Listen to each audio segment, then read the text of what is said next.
오늘 그 어느 때보다도 카톡을 많이 받은 것 같아요.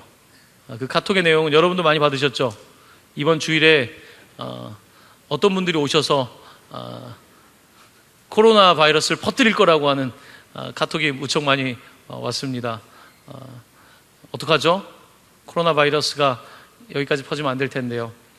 여러분들 하루 살아가면서 좋은 뉴스보다는 좋지 못한 뉴스를 많이 들으셨죠? 그러다 보니까 우리가 좀 피곤하고 낙심되는데 같이 함께 찬양하면서 얼마나 큰 힘이 되는지 모릅니다. 평소보다도 더 찬양에 대한 갈증과 찬양에 대한 또 갈망이 있는 밤인 것 같습니다. 코로나 바이러스라고 하죠. 코로나는 라틴 말입니다. 크라운 뭔지 아세요? 크라운이 왕관이라는 뜻이죠. 코로나는 크라운이라는 뜻을 갖고 있어요. 왕관이라는 뜻을 가지고 있습니다. 이 바이러스 모양이 왕관처럼 생겼대요. 근데 이놈이 얼마나 센지 몰라요. 이게 지금 우리 가운데 와서 왕노릇하기 시작한 거예요.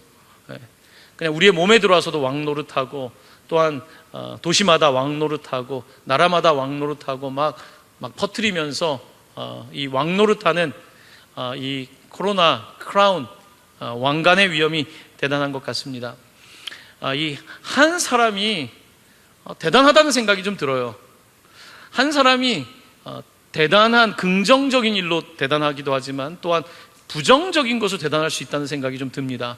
바이러스를 가지고 있는 사람이 슈퍼 전달자가 된다는 것, 한 사람의 힘이 이렇게 큰가? 한 사람 때문에 이렇게 막 도시가 막 시끄럽게 되고 이런 것들을 보면서 한 사람의 그 능력을 좀 보게 돼요. 성경에는 한 사람에 대한 능력을 강조해요. 여러분, 첫 번째 사람, 인류의 조상 누굽니까? 아담. 한 사람의 죄로 인해서 모든 사람들이 죄인이 됐다잖아요. 여러분, 잘 이해가 안 됐잖아요, 그동안. 아담이 잘못했는데 나랑 무슨 상관이야? 라고 생각했잖아요. 자, 요즘 어때요? 좀 이해가 되십니까? 한 사람의 죄로 인하여서 모든 사람이 죄 가운데 있다는 말이 더 실감나는 때인 것 같아요, 저는 개인적으로. 그래서 이 한 사람의 역할, 퍼뜨리는, 나쁜 것을 퍼뜨리는 역할도 있지만 또한 좋은 것을 퍼뜨리는 한 사람의 역할도 대단한 거죠. 복음이 오히려 조금 더 저는 요즘 더 잘 이해된다는 생각을 갖고 있습니다. 여러분들과 함께 로마서 5장 12절 말씀이 생각났는데요, 이 말씀 화면에 한 사람으로 관한 말씀인데요, 한번 화면에 있는 말씀 한번 같이 읽어볼까요? 시작. 한 사람으로 말미암아 죄가 세상에 들어오고 죄로 말미암아 사망이 들어왔나니 이와 같이 모든 사람이 죄를 지었으므로 사망이 모든 사람에게 이르렀느니라. 아멘. 다시 한번 보실까요? 한 사람으로 말미암아 죄가 세상에 들어오고 죄로 말미암아 뭐가 들어왔습니까? 사망이 들어왔나니 이와 같이 이제는 모든 사람이 죄를 지었으므로 사망이 모든 사람에게 이르렀느니라. 이 말씀이 참 실감나는 것 같습니다. 한 사람의 죄가 들어오면 왜 퍼지게 되냐면요, 한 사람이 죄를 용인하면 다른 사람에게 바른 말을 못해요. 여러분, 내가 뭔가 잘못하면 남들이 잘못할 때에 잘못했단 말 못합니다. 왜냐하면 나도 잘못했기 때문에 말을 못하는 거예요. 그래서 우리가 죄에 대해서 단호하지 못해요. 목사도 마찬가지입니다. 왜 우리 시대가 죄에 대해서 말하지 못할까요?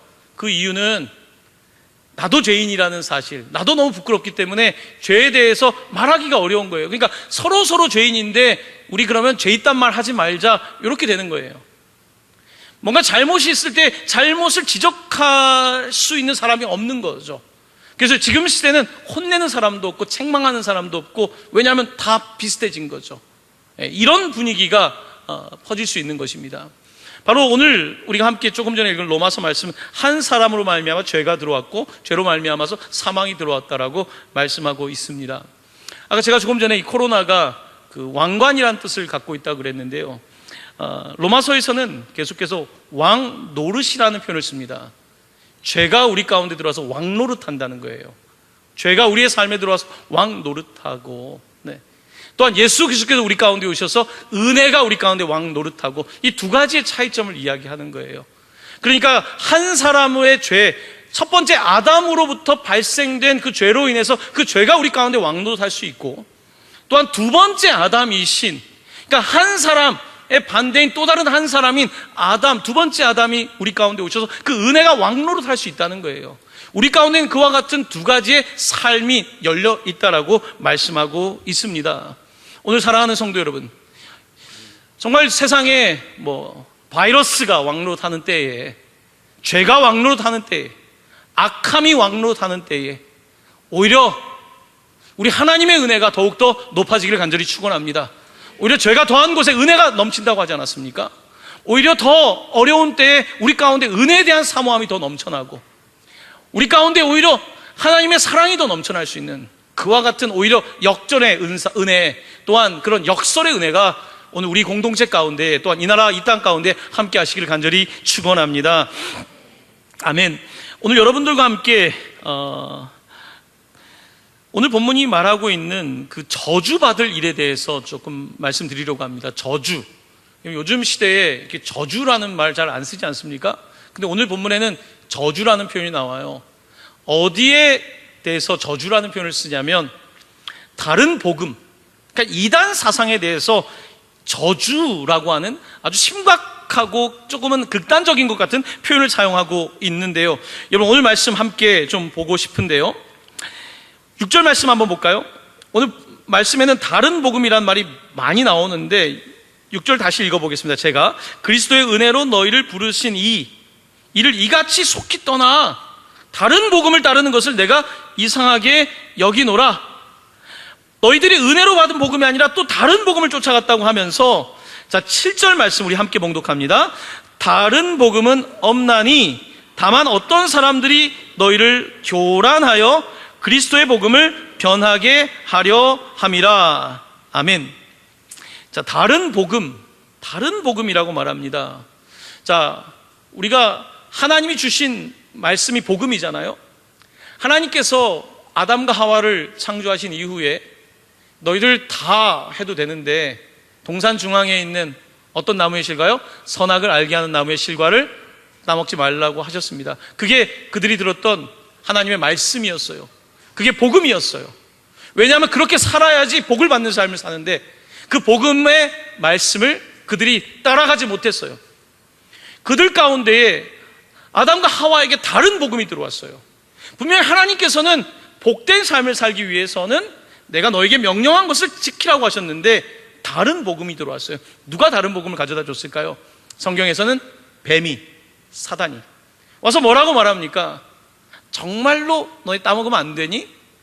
오히려 그거 먹으면 너네들이 세져서 하나님과 비슷해질까봐, 같아질까봐 하나님이 그렇게 하신 거 아닐까? 다른 복음을 가지고 온 거죠. 사단은 성경에서 뭐라고 말합니까? 간교했다라고 표현하고 있습니다. 간교라는 말은 제가 가스펠 프로젝트를 하면서 말씀드렸던 것처럼 간교라고 하는 단어에는 긍정적 의미도 있어요. 긍정적 의미는 슬기로운 거예요. 이게 잘 쓰면 슬기로운 거고 잘못 쓰면 간교한 거예요. 자, 뱀이 우리 가운데 들어와서 간교하게 우리를 속인 거예요. 하나님이 주신 복음, 하나님이 주신 말씀을 이걸 갖다가 틀어버린 거죠. 살짝 틀어버리면서 우리 가운데에 다른 복음을 심어준 거예요. 하나님이 주신 굿뉴스가 아니라 듣기에는 굉장히 굿뉴스 같은데 사실은 우리를 저주하는 뉴스, 우리를 망하게 하는 생명의 뉴스가 아니라 사망의 뉴스를 이 사단이 전해준 거죠. 이 다른 복음이 들어오게 된 겁니다. 바로 그것은 태초부터 있었던 일이에요. 그리고 그 다른 복음은 어디에나 있는 것이고 어느 시간에나 있는 것인데 오늘 갈라디아 교회가 세워졌는데 그 교회 안에도 다른 복음이 들어온 거예요. 여러분, 우리 교회 안에도 다른 복음이 있습니다. 우리가 분명히 복음을 받았는데 사단이 우리 가운데 들어와서 간교하게 우리 가운데서 오늘 본문에 보면 어떻게 하냐면 7절 말씀 잘 보십시오. 어떤 사람들이 너희를 뭐 했습니까? 교란하여. 네.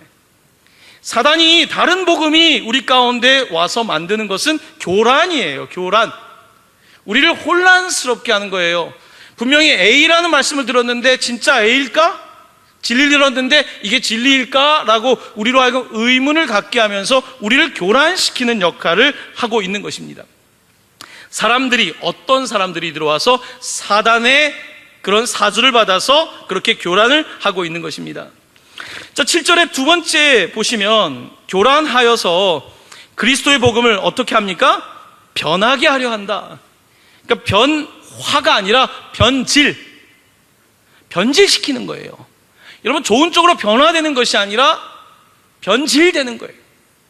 다른 복음이 들어와서 변질시키고 있다라고 말씀하고 있는 것입니다.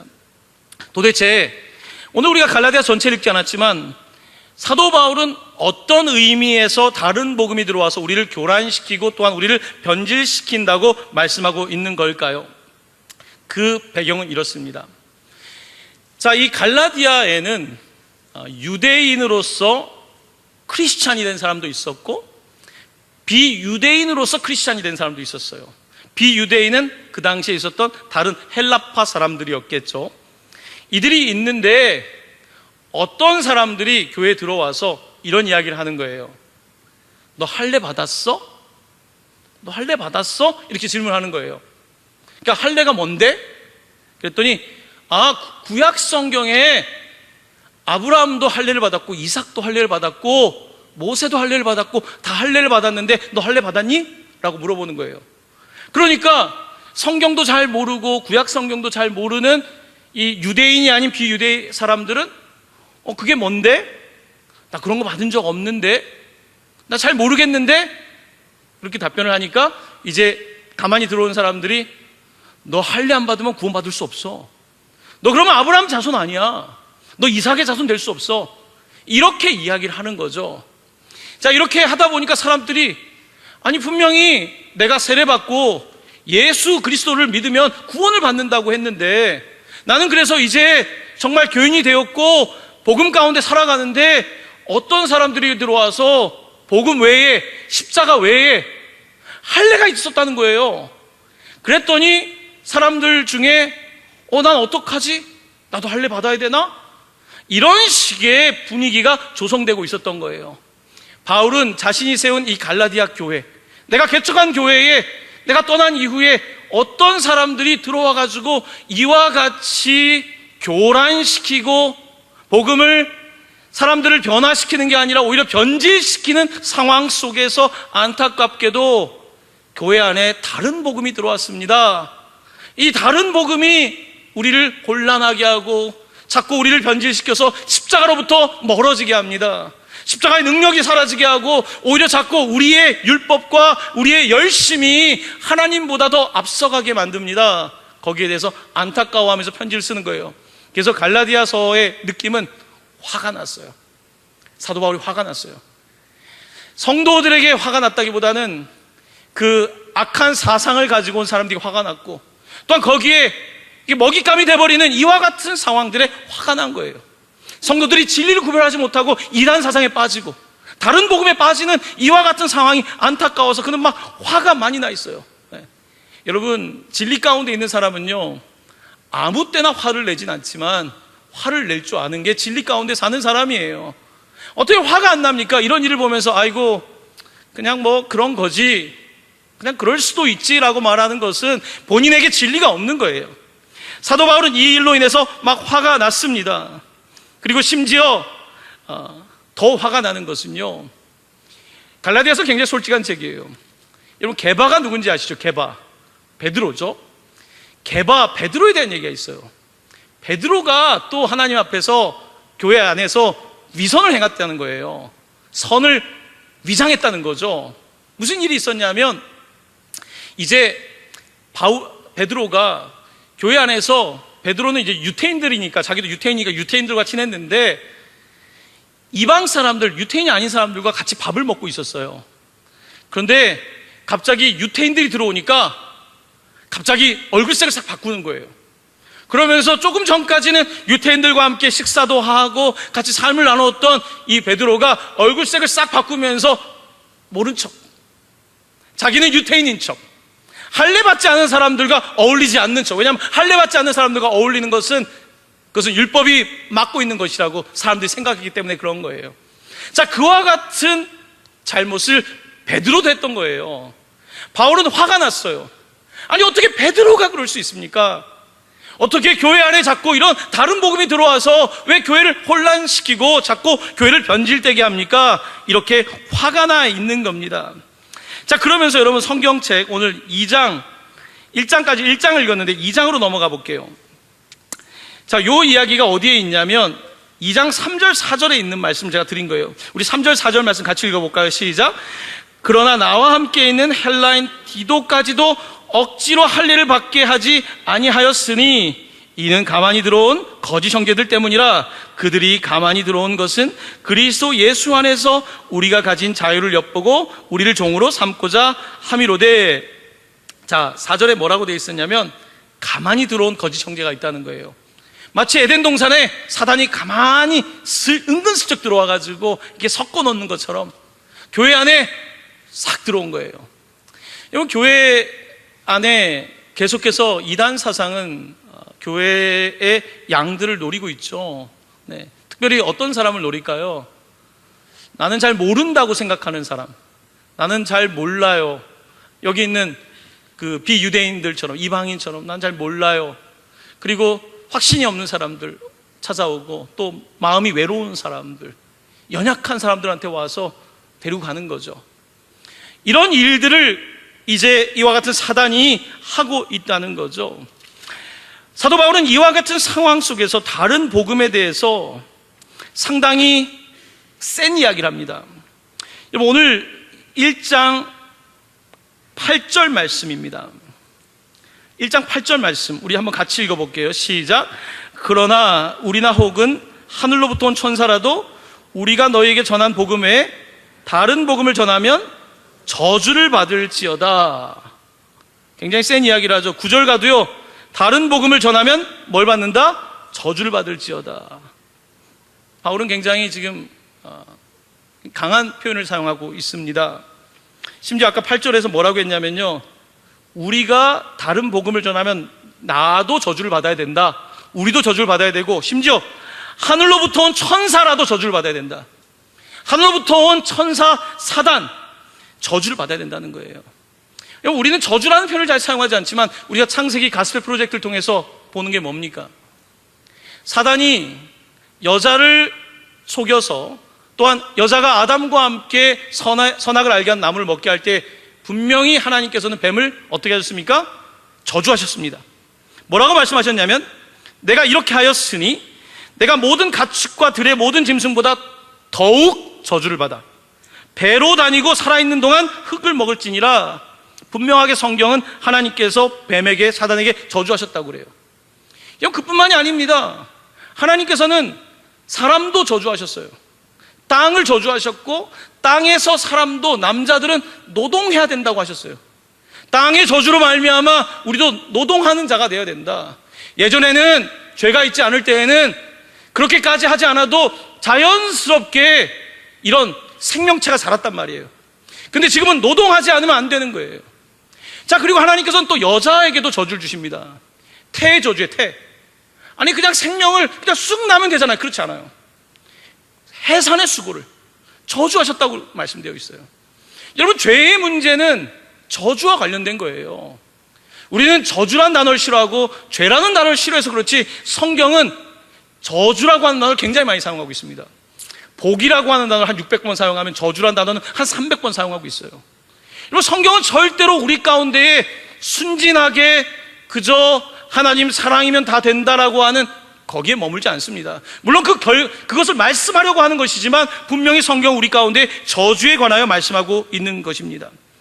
자, 왜 이렇게 하나님께서는 저주라는 단어를 사용하시고 왜 사도 바울은 저주라는 단어를 사용하고 있을까요? 그 이유는 분명합니다. 죄에 관해서 단호해야 된다는 거예요. 단호하지 않으면,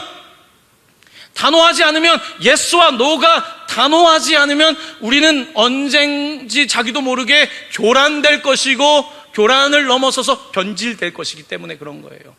그게 우린 거예요. 여러분과 제가 다르지 않고 우리 말고 대단한 사람들도 다르지 않아요. 우리가 이와 같은 죄 가운데 있는 거예요. 여러분, 내가 건강하다고 해서 바이러스에 침투 안 당할 자신 있습니까? 물론 몸이 연약하신 분들, 질병이 있는 분들이 더 쉽게 바이러스에 노출되죠. 하지만 여기 누구도 내가 바이러스로부터 안전하다, 나는 면역체계를 갖고 있다고 말할 수 있는 사람은 한 명도 없는 거예요. 마찬가지입니다. 죄에 관해서는 그런 거예요. 죄에 관해서는 분명한 거예요. 단호해야 되는 거예요. 그렇지 아니하면 그 죄가 우리를 붙잡기 때문에 그런 거예요. 죄는 그렇게 단순한 문제가 아니에요. 그냥 감정적으로만 다룰 수 있는 게 아니란 말입니다. 자, 오늘 그래서 사도 바울은 많이 화가 나 있고요. 그래서 저주라는 표현까지 사용하면서 오늘 교회에게 경고를 하고 있습니다.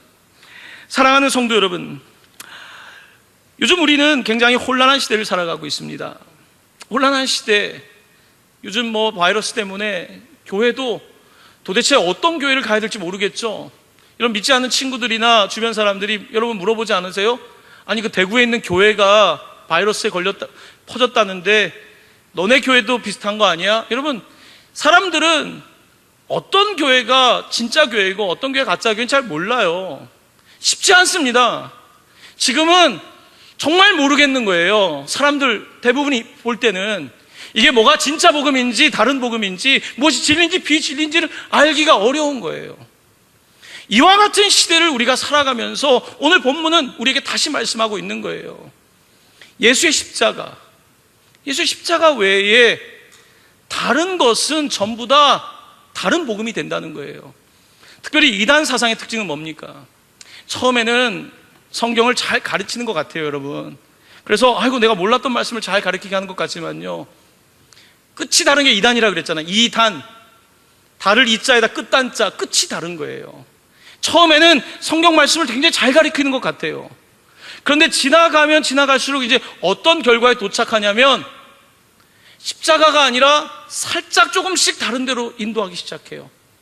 그러면서 십자가의 복음이 아니라 나에게 충성하게 만든다는 거예요. 교주에게 충성하게 만들고 우리 교단에 충성하게 만들고, 이게 이단이에요. 여러분, 이단은 그래서 끝이 좋지 않아요. 왜냐하면 처음에는 십자가 이야기를 하고 처음에는 굉장히 우리를 사랑하고 아끼는 것처럼 더 달콤하게 다가간단 말이에요. 하지만 궁극적으로 어디로 이끄냐면 결국은 나에게 열심을 내라고 말할 거예요. 그리고 열심을 내지 않으면 정죄할 거예요. 열심을 내지 않으면 안 된다고 말할 거예요. 출석 체크가 안 된다고 말할 거예요. 그렇게 해서 안 된다고 할 거예요. 성경을 몇 독해야 된다고 말할 것이고 여러분에게 수많은 족쇄를 채울 거예요. 복음은 자유인데 여러분에게 종이 되게 만들 거예요. 이게 갈라디아서가 말하고 있는 다른 복음이에요. 예수의 복음은 우리를 자유에 도착하게 하지만 이 다른 복음은 처음에는 막 좋단 말이에요. 위로도 받는 것 같고 뭔가 깨닫는 것 같지만 궁극적으로 우리에게 종이 되게 만드는 거예요. 우리가 노예가 되게 만드는 거예요. 바로 이것이 이단 사상인 거예요. 하지만 우리는 어리석어서 아담과 하와가 사단의 간교함에 빠져 속았던 것처럼 우리는 그런데 쉽게 노출되는 사람들인 거예요. 내가 아무리 율법을 잘 알고 마스크를 쓴다 그래도, 내가 아무리 열심히 손을 닦고 열심을 낸다고 할지라도, 내가 무엇을 가지고 내가 스스로가 나를 구원하려고 한다고 할지라도 결국 우리는 죄인이고 노출될 수밖에 없는 거예요. 성경은 그 말씀을 우리에게 하고 있는 거예요. 우리의 열심으로 손 못 씻습니다. 아무리 씻어봤자 피만 날 뿐입니다. 조금 지나면 다시 더러워지는 것이 우린 거예요. 그러므로 율법도 어떠한 열심도 우리를 구원할 수 없는 거예요. 바울은 거기에 대해서 뼈 아프게 아는 사람이에요. 왜냐하면 바울은 율법에 미쳐봤기 때문에 율법으로 안 된다는 걸 알고 있습니다. 그는 얼마나 열심을 냈습니까? 예수 믿는 사람 잡아서 죽였잖아요. 내가 그렇게까지 열심을 했는데 그렇게 열심을 해도 안 된다는 걸 바울은 너무나 잘 알고 있어요. 인간의 이 비극은 내 노력으로 다 되는 게 아니에요. 인간의 비극은 내가 율법을 지킨다고 되는 일이 아니에요. 바울은 이와 같은 인간의 한계 상황 속에서 그는 예수님을 만나요. 아, 예수님밖에 없구나. 내가 할 수 있는 것이 아니라 예수 그리스도밖에는, 그 십자가밖에는 나에게 구원의 능력이 없다는 사실을 깨닫게 돼요. 그러니까 바울이 얼마나 화가 나겠어요. 너무 화가 난 거예요. 여러분, 성도들에게 저주란 말을 쓰고 싶겠습니까? 하나님이 아담과 하와에게 저주란 말을 쓰고 싶겠습니까? 하나님께서 이 땅에 하나님이 창조한 세상에 저주란 말을 쓰고 싶겠습니까? 하나님의 마음은 그렇지 않지만 그렇게 말할 수밖에 없는 거예요. 왜냐하면 그렇게 하면 안 되니까. 죄가 그렇게 강력하게 우리를 결속시키고 있기 때문에 그렇게 말씀하고 있는 거예요. 바울은 그래서 안타깝게 갈라디아에서 막 호통을 치는 거예요. 막 목소리를 높이고 있는 거예요. 이게 바울입니다. 이게 갈라디아서입니다. 사랑하는 성도 여러분, 자, 그런데 갈라디아서의 묘미는 이런 다른 복음에만 있는 게 아닙니다.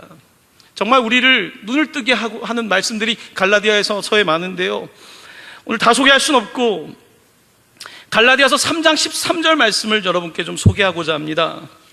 여러분, 성경책 갈라디아서 3장 13절, 저주를 받는다고 말씀을 하셨는데 13절은 우리를 충격으로 몰아넣는 구절이 등장합니다. 갈라디아서 3장 13절 말씀 같이 봉독할까요? 시작.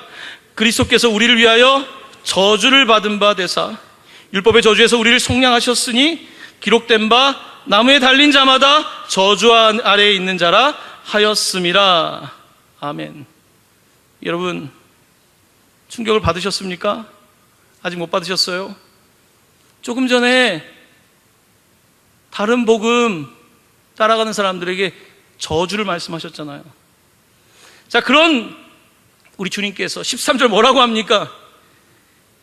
우리는 마땅히 저주를 받아야 되는데 그리스도께서 우리를 위하여 저주를 받은 바 되셨다.